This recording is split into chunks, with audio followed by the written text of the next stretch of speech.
This 5-minute solution will show you how to reactivate a deactivated Facebook page. Go to your Facebook and tap on Menu. Tap on See More. Now tap on Pages.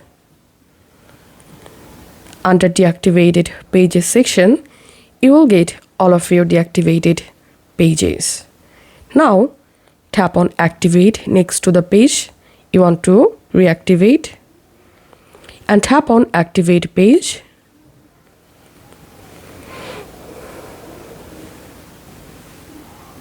And that's it. As you can see, the page has been successfully reactivated. This is how we can do it. If this video helped you out, please leave a like and leave a comment down below. Thank you for watching.